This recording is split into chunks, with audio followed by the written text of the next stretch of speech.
Hi friends, myself Alok Kumar. Today we will discuss about the principle of homogeneity. तो सबसे पहले हम ये जानेंगे कि प्रिंसिपल ऑफ होमोजेनिटी होता क्या है। तो प्रिंसिपल ऑफ होमोजेनिटी में होता है कि every term should have the same dimension. हम कोई भी इक्वेशन लिखते हैं तो उसमें जितना भी टर्म होता है सबका जो डायमेंशन होता है वो सेम होता है। जैसे हम एग्जांपल लिख रहे हैं एस बराबर u t plus half a t square, तो इसमें देखो एक ये टर्म है, एक ये टर्म है, एक ये टर्म है। तो प्रिंसिपल ऑफ होमोजेनिटी के अकॉर्डिंग जो डायमेंशन ऑफ एस होगा वही डायमेंशन ऑफ यू टी होगा, वही dimension of half a t square का होगा। यानी कि प्रिंसिपल ऑफ होमोजेनिटी का मतलब क्या हुआ कि dimension of each term should be same. तो डायमेंशन प्रिंसिपल ऑफ होमोजेनिटी को अगर कोई भी इक्वेशन फॉलो करेगा तभी वो इक्वेशन सही होगा। अगर वो प्रिंसिपल ऑफ होमोजेनिटी को फॉलो नहीं करता है तो वो इक्वेशन गलत होगा। अब जैसे हम इसी में निकाल लेते हैं तो एस का तो हमको डायमेंशन पता है कि क्या होगा, एल होगा। अब देखते हैं कि ये सबका सेम आता है कि नहीं। तो यू का क्या होगा, एल टी माइनस वन, और ये तो टाइम है तो इसका होगा टाइम, तो इसका कितना आ गया एल, तो इसका भी डायमेंशन आ गया। और देखो इसका ये तो कांस्टेंट है, कांस्टेंट का हो जाएगा जीरो, और ए टी स्क्वायर, तो इसका क्या है, ए का क्या होगा L T minus two into, ये तो टाइम है तो टाइम का टी स्क्वायर, तो इसका भी क्या आ गया एल। यानी देखो यहाँ पे आ गया ना कि हर एक टर्म का जो डायमेंशन है वो इक्वल है, क्योंकि हर एक का क्या एल एल एल आया। तो हम कोई भी इक्वेशन लिखें उसका जो ईच टर्म होगा उस सबका डायमेंशन सेम होगा। तो प्रिंसिपल ऑफ होमोजेनिटी यही कहता है। अब एक बात और, डायमेंशनली करेक्ट इक्वेशन में बी रॉन्ग और but dimensionally wrong equation can not be correct. इसका मतलब हुआ कि कोई भी डायमेंशनली करेक्ट इक्वेशन है तो वो कोई ज़रूरी नहीं है कि वो इक्वेशन सही ही होगा। मान लो कि हम इस बराबर u t plus half a t square लिखें तो ये क्या है, डायमेंशनली करेक्ट है, डायमेंशनली करेक्ट है।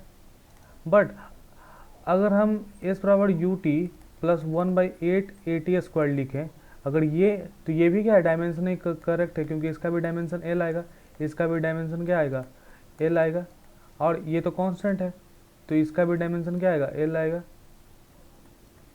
तो क्या हुआ, इसमें ये भी इक्वेशन क्या है, डायमेंशनली करेक्ट है। बट इक्वेशन तो हम पढ़ें कि एस बराबर u t plus half a t square होता है, ये वन बाई एट कैसे आ गया। तो जो डायमेंशनल एनालिसिस है वो कांस्टेंट के बारे में कुछ नहीं बताता, तो इसलिए ये मैथमेटिकली जो इक्वेशन है करेक्ट नहीं है। इसलिए हम कोई भी इक्वेशन लिखेंगे तो वो मैथमेटिकली करेक्ट होना चाहिए, डायमेंशनली करेक्ट भी होना चाहिए। बट कोई ज़रूरी नहीं है कि सिर्फ डायमेंशनली करेक्ट हो और वो इक्वेशन सही हो, ये हमको ध्यान देना चाहिए। ठीक है, अगर हम किसी का भी अब मान लो कोई इक्वेशन लिख लेते हैं कि v बराबर एस बाई टी। अब हमको डायमेंशनली करेक्ट चेक करना है तो सबसे पहले चेक करना होता है कि dimension D of L H S equal to D of R H S.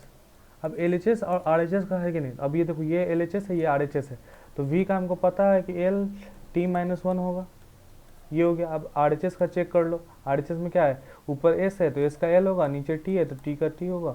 अब इसको हम क्या लिखेंगे, एल टी माइनस वन। देखो यानी कि ये इक्वेशन क्या है, सही है। यानी कि कोई भी इक्वेशन लिखेंगे अगर वो L H S equal to R H S होता है तो वो डायमेंशनली करेक्ट होता है। और इसमें हमको आगे पढ़ना है कि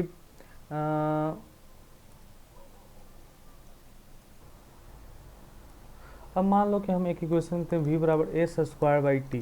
तो अब इसमें हम देखो अब ये फार्मूला सही है कि नहीं। सबसे पहले हम क्या करेंगे, वी का जानते हैं कि एल टी माइनस वन होगा डायमेंशन, और इसका क्या होगा ऊपर एल स्क्वायर नीचे टी, और इसका क्या हो जाएगा L square T minus one, इसका डायमेंशन नहीं आया और ये दोनों इक्वल नहीं है, यानी कि ये इक्वेशन गलत है। ये इक्वेशन जो आ गया हमारा गलत आ गया। यानी कि हम प्रिंसिपल ऑफ होमोजेनिटी से हम ये पता लगा सकते हैं कि इक्वेशन सही है और ये और गलत है। और ये पॉइंट आप याद रखिएगा हमेशा कि अ डायमेंशनली करेक्ट इक्वेशन में be wrong but a dimensionally wrong equation can not be correct. अब देखो डायमेंशनली रॉन्ग इक्वेशन जो अभी हम ये बताएं, ये जो डायमेंशनली रॉन्ग इक्वेशन है ये कभी एग्जिस्ट नहीं करेगा। लेकिन अगर डायमेंशनली देखो, जैसे ये क्वेश्चन था ये डायमेंशनली सही है बट ये मैथमेटिकली सही होगा तभी ये इक्वेशन हम यूज़ करेंगे, क्योंकि इसमें कांस्टेंट के बारे में डायमेंशनल एनालिसिस कुछ नहीं कहता है। तो और हम ये फॉर्मूला पढ़ते आ रहे हैं तो हमको पता है कि ये गलत है। अगर हमको पता नहीं होता तो हम क्या करते कि ये भी फार्मूला को सही मान लेते। तो हमेशा डायमेंशनली करेक्ट इक्वेशन सही नहीं होता है। अगर हाँ, अगर क्वेश्चन में डायमेंशनली रॉन्ग है तब तो वो पॉसिबल ही नहीं है। लेकिन अगर वो डायमेंशनली करेक्ट है तो एक बार हमको चेक करेंगे कि क्या वो मैथमेटिकली करेक्ट है कि नहीं। अब देखो रूल नंबर 1 क्या बोलता है कि only similar dimension quantity can be added और सब्ट्रैक्टेड। मतलब हम जैसे शुरू से ही पढ़ते आ रहे हैं, जैसे 4 + 5 9 होता है, 2 + 5 7 होता है। तो ये क्या है, दोनों का दोनों जो अब 2 + 5 लिखेंगे, ये भी क्या अलजेब्रा, ये भी अलजेब्रा, तो दोनों को ऐड कर दे। अब मान लो कि हम लिख दें 2 + a, ये अलजेब्रा ये अल्फ़ाबेट, तो क्या ये ऐड होगा? Not added, not added. तो जब भी हम किसी चीज़ को ऐड करते हैं वो दोनों का दोनों क्वांटिटी क्या होता है, सिमिलर नेचर का होता है, दोनों सेम क्वांटिटी होता है। अब ये अलजेब्रा ले लिए और ये अल्फ़ाबेट ले लिए, तो दोनों में कभी एडिशन होगा ही नहीं। तो एडिशन के लिए हमको क्या चाहिए कि मान लो कि ये लिखें,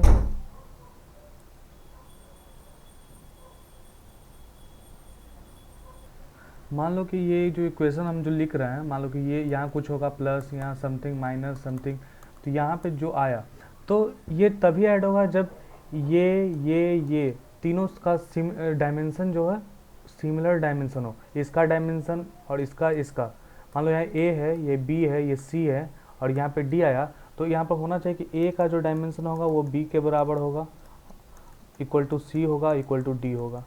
जो हम पहले भी पढ़ चुके हैं कि each term principle of homogeneity में कि हर एक टर्म का जो डायमेंशन होता है एक होता है। लेकिन ऐसे भी हम किसी भी दो चीज़ को ऐड कर रहे हैं, मान लो a + b लिख रहे हैं, मतलब कि इसका मतलब ये भी हुआ कि dimension of a equal to dimension of b भी होगा, ये भी क्लियर है। और मान लो कि c - d लिख रहे हैं तो dimension of c equal to dimension of d, ये हम डायरेक्टली किसी भी इक्वेशन में यूज़ कर सकते हैं। तो जब भी हम रूल 1 की बात करते हैं तो हम किसी भी चीज़ को ऐड और सब्ट्रैक्ट तभी कर सकते हैं जब उसका जो डायमेंशन होगा वो सिमिलर होगा। बिना सिमिलर डायमेंशन के हम दोनों को ऐड नहीं कर सकते। मान लो कि यहाँ पर हम वेलोसिटी लिए, ठीक, प्लस फोर्स लिख दिए, तो ये क्या होगा, ये ऐड होगा, ये कभी ये ऐड नहीं होगा, नॉट ऐड, बिकॉज इसका जो डायमेंशन है वो अलग है, इसका डायमेंशन है जो अलग है, दोनों का डायमेंशन क्या है, अलग है। अब वेलोसिटी का होता है LT - 1, इसका होता है MLT - 2। अब दोनों का डायमेंशन क्या है, बराबर नहीं है, कांट बी एडेड। तो हमेशा ये ध्यान रखना है कोई भी क्वेश्चन में कि अगर ऐसा क्वेश्चन हमको मिल गया, अगर वो उसमें डायमेंशन ही करेक्ट चीज़ नहीं दिया, मान लो कि एक क्वेश्चन है, मान लो अल्फ़ा बराबर a + b दिया हुआ है और इसका डायमेंशन कुछ अलग है और इसका डायमेंशन कुछ अलग है, तो सब ये क्वेश्चन सॉल्व करने से पहले हम ये देखेंगे कि क्या ये इक्वेशन सही है क्या। अगर हम पहले ही पता चल गया कि ये इक्वेशन ही गलत है, इसका डायमेंशन अलग है, इसका डायमेंशन अलग है, तो ये क्वेश्चन सॉल्व करने का मतलब ही नहीं बनता, क्योंकि ये क्वेश्चन तभी सही होगा या तभी इस क्वेश्चन को हम सॉल्व कर पाएंगे जब अल्फ़ा का जो डायमेंशन है वो ए के और बी के बराबर हो। जब ऐसा पॉसिबल होगा तभी ये क्वेश्चन सॉल्व करेंगे। तो हमेशा बस एक ही पॉइंट याद रखना कि अगर एडिशन और सब्ट्रैक्शन में कोई भी चीज़ दिया हुआ है तो वो डायमेंशनली इक्वल होगा। अगर वो डायमेंशनली इक्वल नहीं है तो उसको ऐड और सब्ट्रैक्ट नहीं कर सकता। मान लो पहला क्वेश्चन लेते हैं कि p + a/v² × v - b बराबर nRT, ये क्या है, वांडरवाल इक्वेशन ऑफ स्टेट है। अब इसमें हमको a/b/RT और a/b/RT का डायमेंशन निकालना है। तो सबसे पहले मान लो कि हमको ये देखते हैं a का निकालना है, तो सबसे हमको सिर्फ इतना सही मतलब है क्योंकि ये प्रेशर है और ये क्या हुआ, ये वॉल्यूम है। p क्या है, प्रेशर है यहाँ पे, और v क्या है, वॉल्यूम है। तो हमको अगर हमको a का निकालना है तो दोनों देखो किस में है, प्लस में, तो हम जानते हैं कि प्लस में है तो दोनों का डायमेंशन इक्वल होगा, यानी कि p का किसके इक्वल होगा, a/v के स्क्वायर के बराबर होगा। तो ठीक है, तो प्रेशर का तो हमको पता है कि F/A होता है फॉर्मूला a, और वॉल्यूम का a का हमको निकालना है तो वॉल्यूम का। अब देखो अब हमको क्या निकालना है, a का, तो a बराबर क्या लिखेंगे, dimension of a equal to F/A।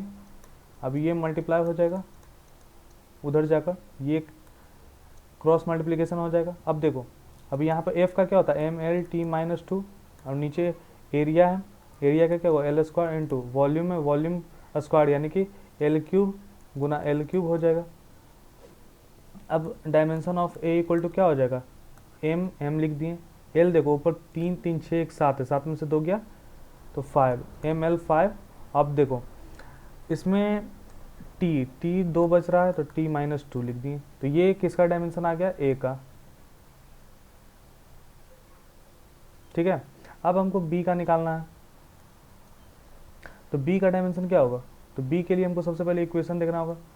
तो बी देखो बी इसके इक्वल है, यानी कि सीधा हम लिख सकते हैं क्या कि dimension of b equal to dimension of v, और वी तो वॉल्यूम में, तो वॉल्यूम का क्या होता है LT-1, तो इसलिए वी का जो डायमेंशन आ गया क्या LT-1। उसके बाद हमको निकालना है किसका, RT का।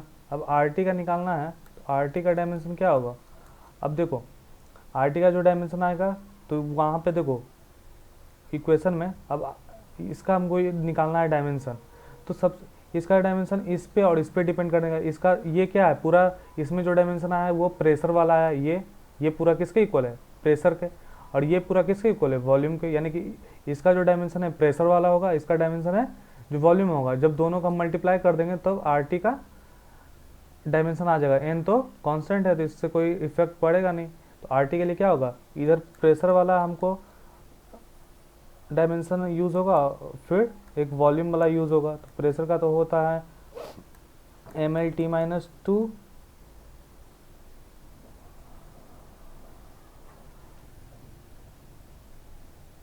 इसको F/A लिख दो जो हम पढ़ते आ रहे हैं, और वॉल्यूम का तो हमको पता है L3।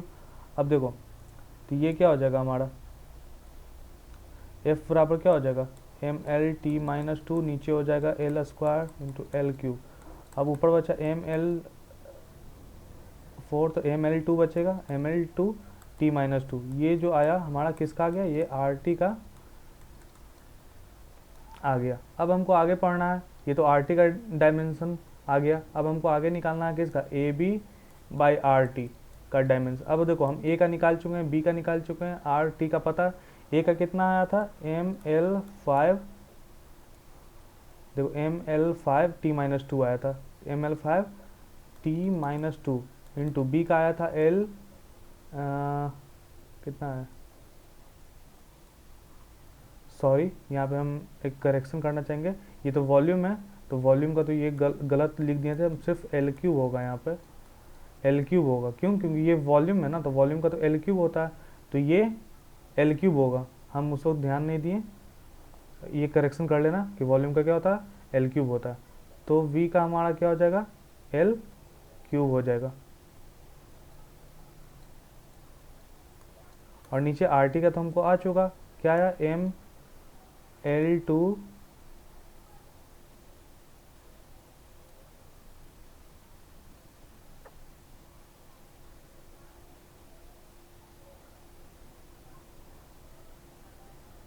mL2T-2 mL2T-2। अब इसको सॉल्व करो तो ऊपर में क्या बचा, m तो कट जाएगा, m का ये तो कट जाएगा, m पर आ गया 0।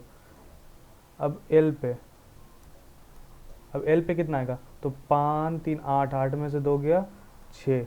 अब देखो टाइम तो कट गया, अब ये बच गया, तो टाइम बराबर क्या हो जाएगा 0, तो यही इसका डायमेंशन आ गया, तो ये आंसर हो गया।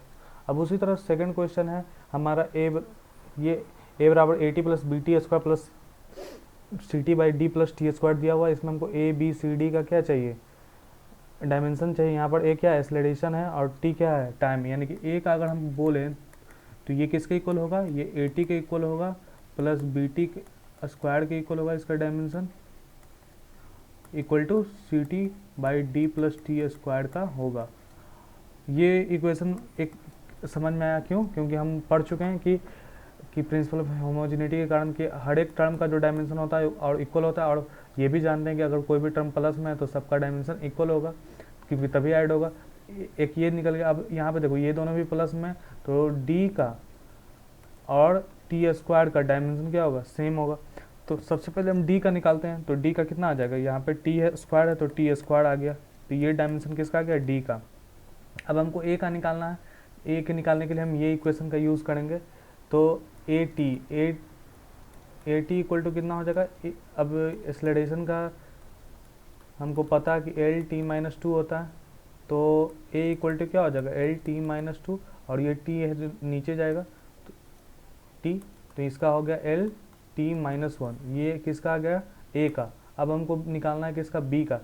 तो बी निकालने के लिए क्या b t square equal to लिखेंगे डायमेंशन ऑफ ए।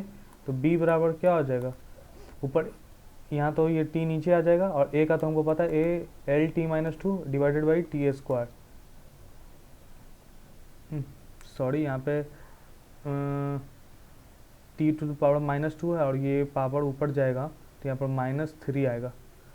तो यहाँ पे कितना आ जाएगा आपका answer L T minus four आ जाएगा। तो ये किसका डायमेंशन हो गया बी का। अब आगे अब हमको सी का निकालना है। तो सी के लिए हमको क्या करना होगा वो इक्वेशन लेना होगा ये वाला। तो सी टी बटे डी प्लस टी स्क्वायर ये पूरा का इक्वल है किसका ए के, है ना। अब देखो हम ए को तो लिख सकते हैं कि क्या L T minus T minus to होगा। अब देखो ये सी टी है तो ऊपर सी और इसमें क्या लिख देंगे टी, डायमेंशन आ गया। नीचे ये तो पूरा का पूरा किसके इक्वल होगा इसके, डी लिखो, डी लिखें या फिर टी स्क्वायर के टर्म में लिखें तो टी स्क्वायर इसका हो जाएगा, और इधर एल टी माइनस टू बच रहा है हमारा। तो अब देखो सी, अब यहाँ पे एक टी से एक टर्म कट गया और ये टी उधर जाकर मल्टीप्लाई हो गया तो एल टी माइनस वन आया। ये किसका डायमेंशन आ गया सी का, तो ये भी निकल गया, डी का निकाल चुके थे। तो इसी तरह से हम सारा क्वेश्चन सॉल्व करेंगे। सिंपली यहाँ पर देखना है क्वेश्चन किस फॉर्म में, अगर प्लस में है तो सबका डायमेंशन इक्वल कर देंगे और उसके बाद हम सॉल्व करना स्टार्ट करेंगे। रूल टू क्या बोलता है कि अगर ट्रिगोनोमेट्रिक रेशियो दिया हुआ, एक्सपोनेंशियल टर्म दिया हुआ या लॉगरिथमिक टर्म दिया हुआ तो वो सबके सब क्या होंगे डायमेंशन लेस होंगे। मान लो कि हम पढ़ चुके हैं ना साइन थीटा बराबर क्या होता है पी बाई एच होता है ना, ये पी बी एच है तो पी बाई एच होता है। तो ये भी क्या लेंथ है, ये भी क्या लेंथ है, तो इसका क्या हो जाएगा एल बाई एल, तो क्या होगा एल जीरो, यानी कि डायमेंशन लेस आ गया। यानी कि साइन जो जितना भी ट्रिगोनोमेट्रिक रेशियो है वो सारे के सारे क्या हैं डायमेंशन लेस हैं। अब देखो इसमें इसी में अगर थीटा बराबर क्या होता है एल बाई आर होता है, तो ये भी क्या है इसका भी एल होगा, इसका भी डायमेंशन एल होगा और आर का भी एल होगा। ये भी कट गया तो थीटा का भी क्या आ गया, ये भी क्या है डायमेंशन लेस है, यानी कि ये पूरा का पूरा टर्म क्या होगा डायमेंशन लेस होगा। उसी तरह सबका करेंगे कि एक्सपोनेंशियल टर्म का क्या होगा, लॉगरिथमिक टर्म का क्या होगा। अब देखो एक्सपोनेंशियल के ऊपर ये जो भी हो ये पूरा का पूरा टर्म क्या है कांस्टेंट है, ठीक है। तो कांस्टेंट है तो ये भी क्या होगा डायमेंशन लेस होगा। अब देखो ये जो टर्म होगा ये जो उसका पावर होगा इसको एक्सपोनेंट बोलते हैं, एक्सपोनेंट, ये भी क्या होगा डायमेंशन लेस होगा ऑलवेज। ये हमेशा क्वेश्चन सॉल्व करने में ध्यान देंगे। अब लॉगरिथमिक का क्या होगा, लॉग के अंदर जितना भी होगा ये भी क्या होगा डायमेंशन लेस होगा। ये याद रखना, अगर क्वेश्चन मिले तो ये अंडरस्टूड होगा कि इसके अंदर जो भी होगा वो डायमेंशन लेस होगा। अब देखो हम कुछ क्वेश्चन बनाकर देखते हैं। अब जैसे पहला क्वेश्चन ये, तो पहला आंसर इसमें हम पहला क्वेश्चन लेते हैं कि क्या दिया हुआ है साइन ए टी क्यूब। इसमें हमको क्या पूछ रहा है डायमेंशन ऑफ टी कि क्या होगा। तो सबसे पहले हम ये जानते हैं कि ये क्या है डायमेंशन लेस है, यानी कि ए टी क्यूब का जो डायमेंशन होगा वो एम जीरो एल जीरो और टी जीरो होगा, ठीक है। तो सबसे पहले यहाँ पर देखो ये जो टाइम है तो ए बराबर लिख देंगे, यहाँ पर ए इक्वल टू क्या हो जाएगा ये टाइम नीचे चला जाएगा M zero L zero T zero, नीचे हो गया टी क्यूब। अब जो इसका डायमेंशन आया T to the power minus T minus three आया, ठीक है। ये ए का डायमेंशन आ गया। तो अब देखिए अब दूसरा क्वेश्चन में हमको क्या दिया हुआ है लॉग बी वी क्यूब। अब दिया हुआ लॉग बी वी क्यूब, इसमें भी इसका डायमेंशन होगा जो क्या होगा जीरो होगा, तो कर दीजिए जीरो, डायमेंशन लेस बना दीजिए। तो बी वी क्यूब का जो डायमेंशन होगा वो एम जीरो एल जीरो और टी जीरो होगा। तो बी का जो डायमेंशन आपका आ जाएगा M zero L zero T zero divided by L cube गुना एल क्यूब गुना एल क्यूब, क्योंकि v का क्यूब है और v क्या है वॉल्यूम है। तो वॉल्यूम का अच्छा वेलोसिटी दिया हुआ है,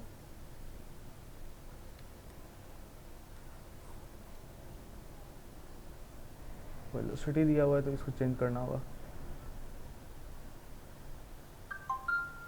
अब देखो यहाँ पर वेलोसिटी था m0 l0 t0 होगा, तो वेलोसिटी का क्या होगा एल टी माइनस वन गुना एल टी माइनस वन, क्योंकि क्यूब है तो एल टी माइनस वन, तो इसका क्या हो जाएगा m0 l0 t0।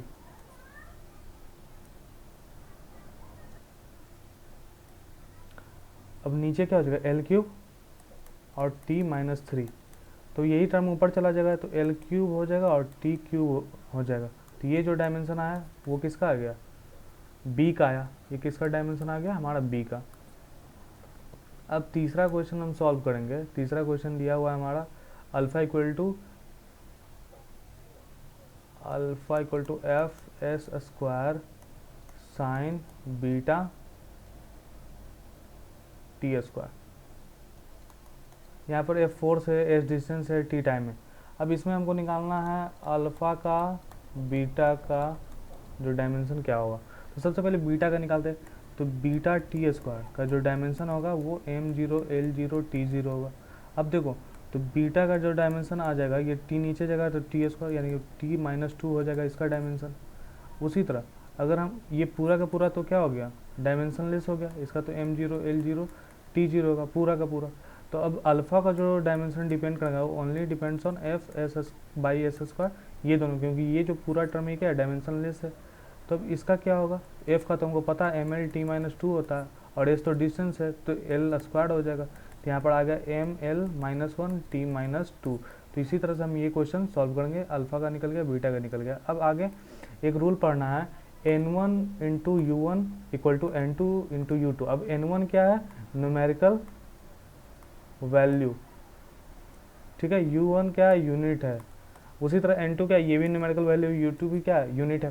तो ये मान लो ये फॉर्मूला है one system to another system, एक सिस्टम से दूसरे सिस्टम में चेंज करने के लिए हम ये फॉर्मूला का यूज़ करते हैं। मान लो कि हमको MKS में है, हमको CGS में जाना है तो इसका यूज़ करेंगे। अगर हम CGS में हैं और हमको MKS में जाना है तो इसका यूज़ करेंगे। तो मान लो कि n1 u1 equal to n2 u2 दिया हुआ है। अब हमको देखो u1, अब यूनिट को चेंज करना है। मान लो कि ये दिया हुआ है कि CGS में, अब हमको इसको बदलना है MKS में, तो un इक्वल टू क्या लिखेंगे n2 डिवाइडेड बाई n1 और u2, ठीक है। अब यहाँ पे जो वैल्यू दिया हुआ रहेगा क्वेश्चन में वो पुट कर देंगे और जो नहीं दिया हुआ रहेगा वो नहीं पुट करेंगे। और u2 में क्या हो जाएगा, हमारा जो यूनिट दिया हुआ रहेगा उसके अकॉर्डिंग हम सॉल्व करेंगे। अब ये क्वेश्चन सॉल्व करेंगे तब पता चलेगा कि इसका यूज़ कैसे होता है। अब मान लो कि एक क्वेश्चन लिया कि इन CGS सिस्टम g बराबर इतना वैल्यू दिया हुआ है और फाइंड द SI यूनिट। ये किस यूनिट में है, CGS में हम क्या जानते हैं कि ये सेंटीमीटर में होता है, ये ग्राम में होता है और ये सेकंड में होता है। ये सेकंड है, ये ग्राम है और ये सेंटीमीटर है, ठीक है। अब हमको देखो सबसे पहले यहाँ के n1 का वैल्यू दिया हुआ है 6.70 गुना 10⁻⁻8। अब हमको निकालना है, अब देखो un का भी वैल्यू दिया हुआ है क्योंकि ये CGS में है तो इसका भी m1 ग्राम होगा, ठीक है, L 1 सेंटीमीटर होगा और t क्या हो जाएगा 1 सेकेंड हो जाएगा। अब हमको u2 हमको किस में निकालना है, ऐसा यूनिट हमको पता है कि u2 में क्या हो जाएगा m1 kg हो जाएगा, L 1 मीटर हो जाएगा और t 1 सेकेंड हो जाएगा।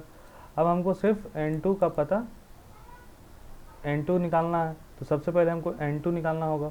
तब देखिए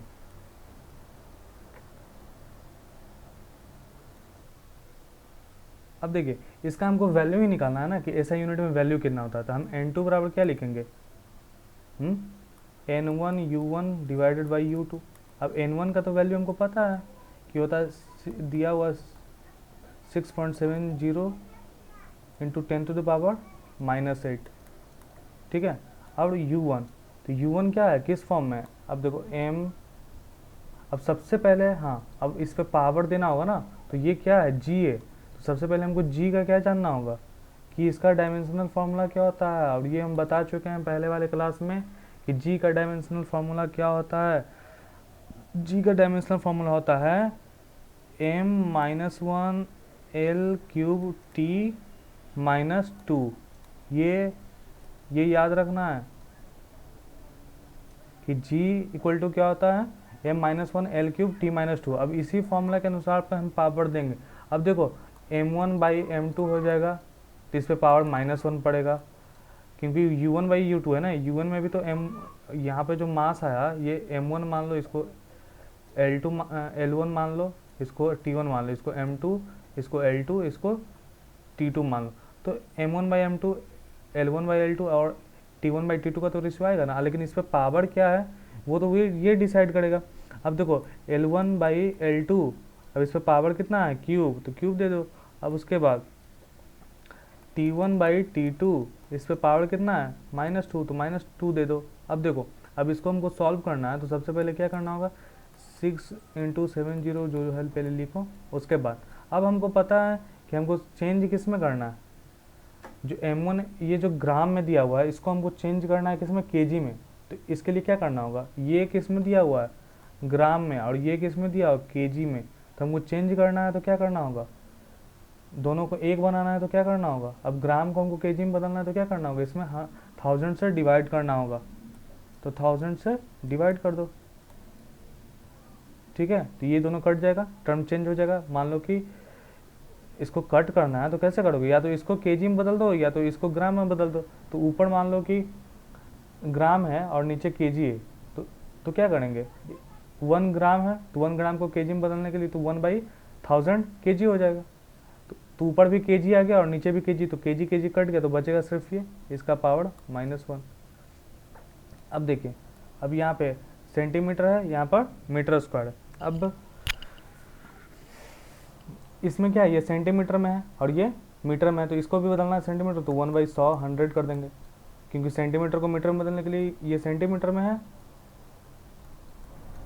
ये किस में है, सेंटीमीटर में है, और ये मीटर में है। तो इसको अगर मीटर में बदल दें तो 100 से डिवाइड, ऊपर पावर 3 है। अब देखो टाइम तो दोनों सेकंड में है, तो इसलिए ये तो कट जाएगा, तो ये इसमें क्या हो जाएगा, ये तो कुछ बचेगा नहीं, ये तो यही हो जाएगा, ये तो कट गया ना, क्योंकि ये भी सेकंड में है और ये भी सेकंड में है, तो दोनों तो सेम है, तो कट गया, दोनों में कोई चेंज नहीं करना पड़ा। अब हमको आगे सॉल्व करना है, तो हम इसमें क्या लिखेंगे, 6.70 गुना 10⁻⁻8 गुना, अब देखो 10 का क्यूब है, अब यही 10 का क्यूब ऊपर जाएगा और 10 का क्यूब इसमें लिख देंगे।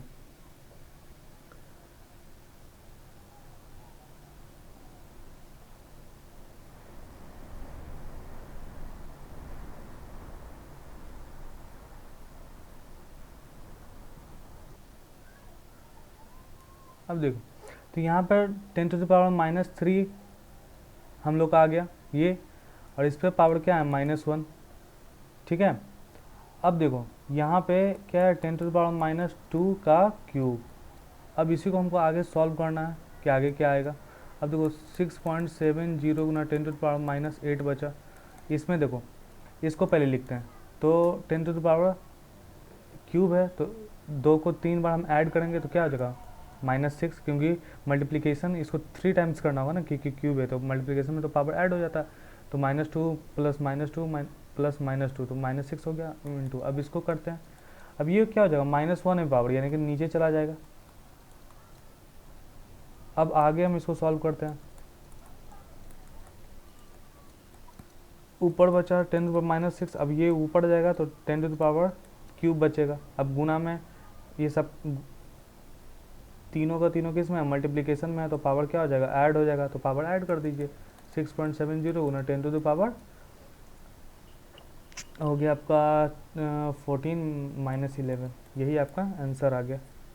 ये किस में हो गया, SI यूनिट में। अब आगे हम एक क्वेश्चन और है कि 1 न्यूटन दिया हुआ है, उसको हम CGS में बताना, तो ये क्या है, SI यूनिट है और ये CGS है। तो इसमें क्या है कि N1 दिया हुआ है आपको 1, और U1 तो दिया हुआ है कि M1 = 1 kg, L1 दिया हुआ है 1 मीटर, और टाइम क्या दिया हुआ है, 1 सेकेंड। ये फॉर्मेट है क्योंकि ये MKS में है।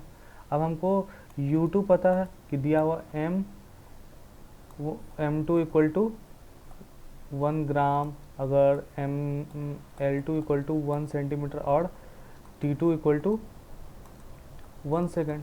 ये किस में हुआ, CGS में हुआ। अब हम सिंपली क्या करते हैं कि अगर हमको निकालना होता है तो वो इक्वेशन लिखकर बनाते थे n1 into u1 equal to n2 equal to u2।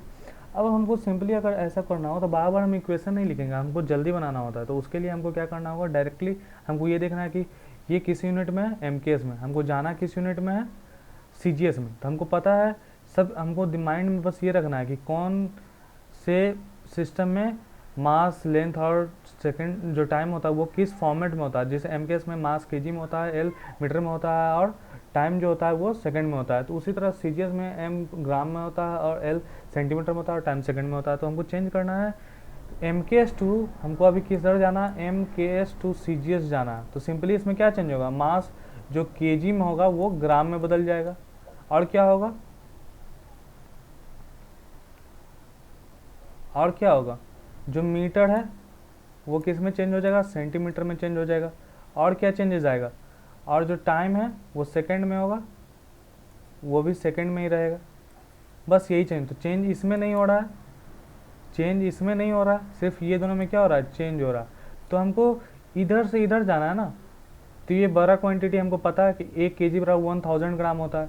तो हमको क्या करना है, बड़ा से छोटे की तरफ मूव करना है तो हमेशा मल्टीप्लाई होता है। यानी कि अगर हम बिगर टू अ स्मॉलर मूव करें तो क्या होगा, मल्टीप्लिकेशन। अगर स्मॉलर टू बिगर मूव करे तो डिवीजन। यहाँ पर हम किधर से किधर जा रहे हैं, हमको यूनिट चेंज करने तो आता है ना। अब kg को ग्राम में बदलना है तो 1000 से हमको क्या करना होगा, मल्टीप्लाई। इसलिए यहाँ पर क्या आएगा, मल्टीप्लिकेशन। यानी कि अब जो वैल्यू हमको आएगा उसमें बस 1000 से मल्टीप्लाई कर देना है। और मीटर को सेंटीमीटर में बदलना है तो मीटर तो बड़ा क्वांटिटी है सेंटीमीटर से, तो अगर बड़े से छोटे की तरफ जाएंगे तो क्या होगा, मल्टीप्लिकेशन। हमको पता है कि 1 मीटर बराबर 100 सेंटीमीटर होता है। इसलिए हमको मीटर से अगर सेंटीमीटर में बदलना है तो इसको हमको क्या करना होगा, सिंपली 100 से क्या करना होगा, मल्टीप्लाई करना होगा। और इसमें तो कोई चेंज ही नहीं आएगा, तो इसका हम कुछ नहीं लिखेंगे। और दूसरा बात कि हम यहाँ पर डिस्कस कर रहे हैं फोर्स। तो सबसे पहले हमको फोर्स का जानना होगा कि अब फोर्स हम डिस्कस कर रहे हैं तो इसका क्या होता है, MLT-2 होता है। तो ये अब ये पावर हम उस पर ऐड करते जाएंगे। जो पावर, मान लो कि M पे पावर कितना है 1, M पे पावर कितना है 1, L पे पावर कितना है 1 और T पे पावर मैंने -2। अब हम डायरेक्टली देखो F इन CGS लिखते हैं। अब इसका वैल्यू निकालना है तो हम क्या करेंगे, सीधा हमको क्या करना है ना कि M किस में जा रहा है, ग्राम में। तो हमको 1000 से क्या करना होगा, मल्टीप्लाई। तो सीधे यहाँ पर 1000 लिखेंगे और उस पर पावर कितना है 1, तो 1 लिखेंगे, मल्टीप्लाई। अब L में क्या चेंज हो रहा है, मीटर से सेंटीमीटर में जा रहा है। तो इसमें क्या है, 100 से मल्टीप्लाई करेंगे और इसको इस पर भी पावर कितना है 1, तो 1 लिखेंगे, मल्टीप्लाई। अब देखो टाइम में तो कोई चेंजिंग नहीं आ रहा है, तो टाइम से हमको कोई लेना देना ही नहीं है कि टाइम में क्या चेंज हो रहा है। तो ये टाइम क्या हो जाएगा, उसका कोई यूज़ ही नहीं है। तो सीधा क्या करेंगे, और यहाँ पे न्यूमेरिकल वैल्यू तो कितना दिया हुआ 1 न्यूटन ना, तो 1 यहाँ पे लिख दो। तो 1 × अब ये देखो ये क्यूब है और ये स्क्वायर है, तो टोटल 10⁵ हो गया। यानी कि अब हम बोलेंगे 1 न्यूटन इक्वल टू 10⁵ अर्ग होता है। ये किस में हुआ, CGS में हुआ, ये याद रखना। तो यही प्रोसेस हुआ, ये डायरेक्ट प्रोसेस हुआ। क्या हमको बस सिंपली ये देखना है कि कौन सा क्वांटिटी किस चीज़ में चेंज हो रहा है, उसी के अकॉर्डिंग हम क्या करेंगे, सॉल्व करेंगे। अब मान लो कि ये क्वेश्चन है, a calorie is a unit of heat of energy and it is equal to about the 4.2 joule where the 1 joule बराबर 1 kg मीटर स्क्वायर। अब देखो 1 जूल बराबर ये दिया हुआ, तो ये उसका यूनिट हो गया। तो वर्क का हमको यूनिट पता है कि फोर्स इंटू डिस्प्लेसमेंट होता है, इसलिए हम पता है कि ML2T-2 होता है, ठीक है। तो ये यूनिट किसका हुआ, कैलोरी का हुआ। अब इसमें देखो, अब यूनिट ऑफ द मास, अब मान लो कि हम क्या कर रहे हैं ना कि मास को अलग से ले रहे हैं कि उसको अल्फ़ा kg मान लिए, बीटा मीटर मान लिए लेंथ को, और टाइम को गामा सेकंड मान लिया। अब उसको शो करना है कि जो हमारा जो कैलोरी है तो उसका मैग्नीट्यूड तो हमको दिया हुआ है 4.2। तो जो नया जो हमारा डायमेंशन आएगा, जो वैल्यू आएगा वो 4.2 into alpha two power -1 and beta two power -2 and gamma two power 2 आएगा। तो हम सिंपली आप लोग को बता चुके हैं कि अगर ऐसा क्वेश्चन था तो सॉल्व। अब हमको देखो इसका यूनिट लिखना है ना, सबसे पहले तो न्यूमेरिकल जो डाटा है वो लिख दो। तो 4.2 लिख दिए। अब हमको किस से किस में जाना है ये देखना है। तो सबसे पहले इसका यूनिट देखो, ठीक है।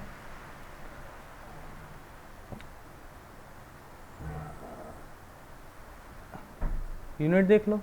तो सबसे पहले छोड़ो, हम इसको इस क्वेश्चन में ऐसे समझ में नहीं आएगा आप लोगों को, हम प्रीवियस जो n1 n2 u1 करके बनाते थे उसी तरह से बनाते हैं, ठीक है। अब देखो n1 u1 equal to n2 u2 ये होता है। n1 ये सब पता है, अब हमको सिर्फ वैल्यू चाहिए, n2 का वैल्यू चाहिए, तो क्या होगा n1 u1 divided by u2। अब देखो n1 का तो वैल्यू पता है कि 4.2 होगा, और u1 स्टार्टिंग में किस फॉर्मेट में है, m1 डिवाइडेड बाई नीचे क्या है अल्फ़ा, छोड़ो पहले लिख लो, और इस पर पावर 1 होगा, L1 बाई L2 पावर 2 होगा, T1 बाई T2 का पावर -2 होगा। अब देखो, अब हमको पता है कि 4.2 m1 1 होगा, क्योंकि m केस में तो m1 kg होता है, और ये m2 क्या दिया हुआ है अल्फ़ा kg 1। अब ये देखो ये भी 1 मीटर होगा, और इसमें बीटा मीटर होगा, इसका पावर 2 है। अब देखो टाइम क्या दिया हुआ है ऊपर वाले, तो ये तो m केस है, ठीक है, तो उसमें तो 1 सेकेंड होगा, और इसमें T2 में क्या दिया हुआ है गामा सेकेंड दिया हुआ। अब इसका पावर -2। अब इसी को सॉल्व करते हैं, अब देखते हैं कि वो आता है कि नहीं। 4 इंटू 4.2 1 बाई अल्फ़ा, तो ये क्या हो जाएगा अल्फ़ा -1, तो अल्फ़ा का पावर -1 हो गया।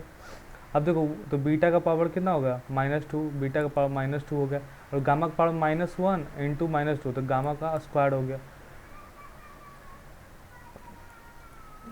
यही आ गया। अब सिंपली इसको फाइनली लिख दो कि 4.2 इंटू अल्फ़ा का पावर -1, बीटा का पावर -2 और गामा का पावर 2 आ गया। ये किसका वैल्यू है 2, जब हम वैल्यू अल्फ़ा बीटा गामा के फॉर्म में लेंगे तो इस टाइप का क्वेश्चन को हम ऐसे सॉल्व करेंगे। देखो यहाँ पे जो आया यही वैल्यू हमको आया ना, तो हम क्या किए शो कर दिए, ये होगा। अब आगे अब हमको क्वेश्चन में पढ़ना होता है कि how to make a formula. अब हमको फार्मूला बनाना है तो कैसे बनाएंगे। सबसे पहले हमको देखो, अब मान लो कि हमको टाइम पीरियड का फार्मूला लिखना है, तो सिंपली हमको क्या जानते हैं कि टाइम, हम सिंपली मान लेते हैं कि जो बेसिक हमारा MLT है, हम सिंपली लिख देते हैं कि टाइम इज डिपेंडेंट। टाइम किस पे डिपेंड करता है, M पे कर रहा है, L पे कर रहा है, T पे कर रहा है, और किसी पावर ये A पे कर रहा होगा, ये इसका पावर मान लो B है, इसका पावर C ले लिए, मान लो इस पे डिपेंड कर रहा है। हमको नहीं पता फार्मूला क्या होता है, हमको फार्मूला बनाना है।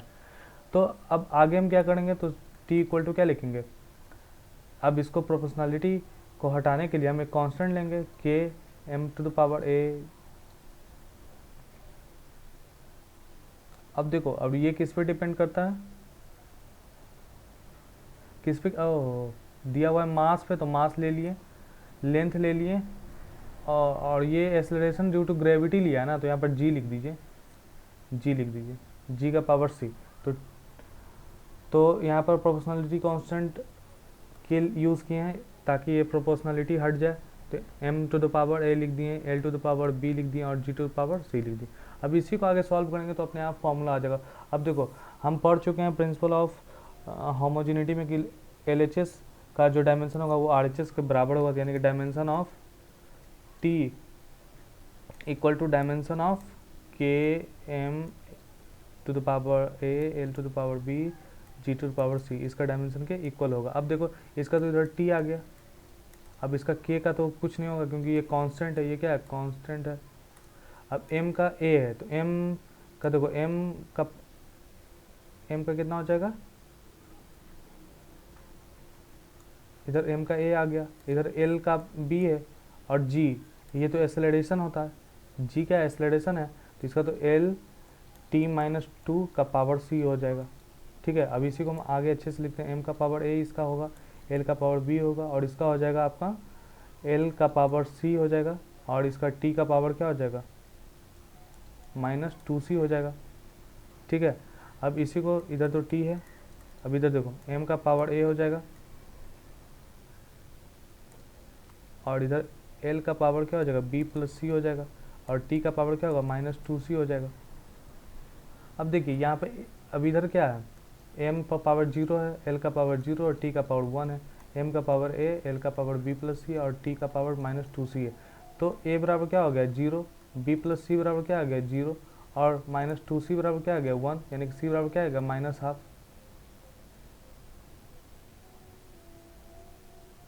ठीक है, तो यहाँ पे देखो, तो b का जो वैल्यू होगा तो b plus minus half equal to 0, यानी कि b बराबर क्या होगा हाफ होगा। ठीक है, अब यही पुट कर देंगे उस इक्वेशन में, तो हमारा फॉर्मूला क्या था, t इक्वल टू के एम ए एल का पावर b और g का पावर c। तो m तो 0, ये तो 0 दिया हुआ, तो इसका ख़त्म, ये तो ख़त्म हो गया। अब l का पावर कितना है b होगा, तो b का पावर कितना है हाफ। अब देखो g का दिया हुआ है माइनस हाफ, तो इसी को अब लिख देते हैं कि t इक्वल टू क्या हो जाएगा k अंडर रूट, ये तो ये भी अंडर रूट में, ये भी अंडर रूट, तो ये l तो ऊपर रहेगा और उसमें पावर माइनस है तो नीचे आएगा। तो यही फार्मूला आ गया। लेकिन इसमें जो हमारा ड्रॉबैक हो जाता है, जो हमको आगे पढ़ाएंगे, अभी बताएंगे कि इसमें प्रॉब्लम क्या है। ये फार्मूला तो बन गया, लेकिन हमको ये नहीं पता कि यहाँ कांस्टेंट टर्म क्या आएगा। हमको तो ऐसे पता कि t बराबर होता है 2 pi under root L by g, तो हम लिख दिए कि ये होता है। बट एक्चुअली क्या होगा वो हमको नहीं पता कि यहाँ पे कांस्टेंट में एक्चुअली क्या आएगा। बाकी हम फार्मूला निकाल लेंगे, उसका फिजिकल क्वांटिटी में क्या रिलेशन होगा हम सारा निकाल लेंगे कि लेंथ जो हमारा ये जो एक्सेलरेशन ड्यू टू ग्रेविटी आया और ये जो टाइम पीरियड निकालेंगे वो सारा आपका रिलेशन आ जाएगा। बट कांस्टेंट में क्या आएगा ये हम नहीं बता सकते। अब लिमिटेशन इसका क्या क्या है वो पढ़ना है। अब तो dimension analysis will not give the information about the constant, जैसा कि हम अभी पीछे डिस्कस किए कि हम पूरा का पूरा एनालिसिस किए, पूरा का पूरा किए एनालिसिस, लेकिन उसमें कांस्टेंट के बारे में कोई इन्फॉर्मेशन नहीं दिया। यानी कि अगर हम लिखते हैं कि t बराबर 2 यहाँ पर खाली छोड़ दें, हम अंडर रूट एल बाई जी लिखें, तो यहाँ क्या होगा हमको ये नहीं देता। ये इसका लिमिटेशन है, इसका ड्रॉबैक है, इसमें हम नहीं बता सकते कि क्या होगा और ये मैथमेटिकली करेक्ट होगा कि नहीं, इससे इसका जो इक्वेशन होगा वो हम बता नहीं सकते। दूसरा कि जो डायमेंशन एनालिसिस के द्वारा हम जो फार्मूला बनाते हैं, तो इसमें हम सिंपली वही टर्म का हम फार्मूला बना सकते हैं जो किस में हो, मल्टीप्लिकेशन में हो, एडिशन और सब्सट्रैक्शन में हो तो नहीं। मान लो कि s बराबर u t plus half a t square हम जानते हैं, तो ये फार्मूला डायमेंशन एनालिसिस से नहीं बना सकते। क्यों? क्योंकि हम नहीं लिख सकते कि ये इस पे डायरेक्टली प्रोपोर्शनल है, ये इसके t का डायरेक्टली प्रोपोर्शनल है, ये a का डायरेक्टली प्रोपोर्शनल है, ऐसा हम नहीं लिख सकते। क्यों? क्योंकि यहाँ पे प्लस का साइन है, तो इसलिए हम सिंपली बस ये जानते हैं कि s डिपेंड करता है किस पे, u पे करता है, t पे करता है, a पे करता है। लेकिन ये प्रोपोर्शनल होगा कि नहीं ये हम इस इक्वेशन से हम बता नहीं सकते। तो इसमें हम क्या कर सकते हैं ना कि अगर जब हमको सॉल्व करना होगा तो s इक्वल टू यू के पावर हम कितना लें, अब इस पर डिपेंड कर रहा है, t का पावर b लेंगे, मान लो a का पावर c लेंगे, तो ये जो फार्मूला हमको देगा जो हम सॉल्व करेंगे तो ये मल्टीप्लिकेशन में देगा,